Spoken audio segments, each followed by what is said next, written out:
Well, thank you guys. This is kind of late in our career as a band. In fact, this will probably be the very last time we perform in Ontario. Probably one more. I'm wrong. That's all right. Our second last time performing in Ontario. We're kind of shutting down the show as far as the touring aspect in January, and we've been at this for about 12 years. We feel like we've run our 26.2 and we're kind of crossing the finish line, and it's been an amazing journey. It's been a really cool ride. Our first regular gig was in a nursing home in Saskatchewan, and that's the truth, and things God just kind of provided along the way.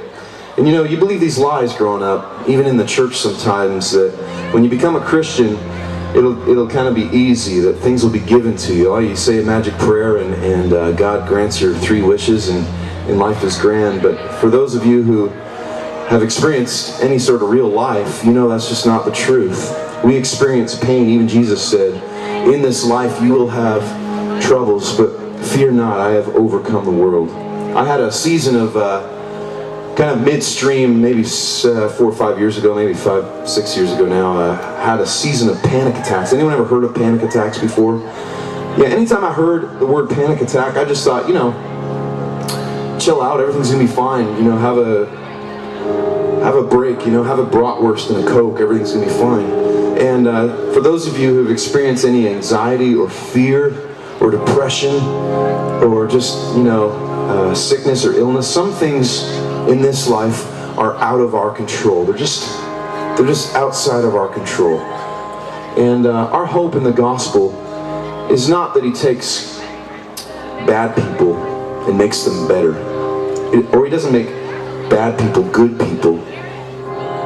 The God of the universe, who threw the stars into place, bore the pain and suffering in the world and shades of pain and suffering so that we would know exactly where to look.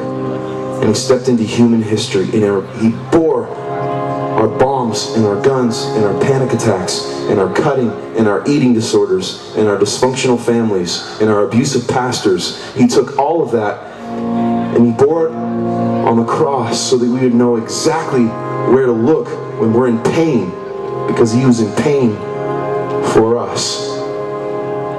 And so now we live with a crazy hope. He doesn't take bad people and make them better. He takes dead people, and he makes them alive. And that's the beauty of the gospel for us. Our hope is not that everything will work out. In the middle of that panic attack, in those panic attack times, I couldn't see the reality of the situation. And the only reality I had was a pinpoint on the horizon. And it took a hymn book in the middle of the night, flipped to the Easter section, to remind me of that that on the horizon, that shadow of a dawn, that beginning of morning.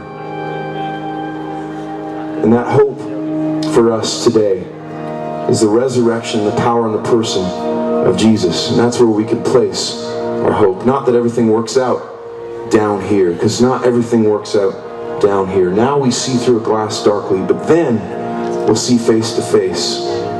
So if you're in the dark night, watch the horizon. There is a resurrection. Our hope has risen, and our hope is rising.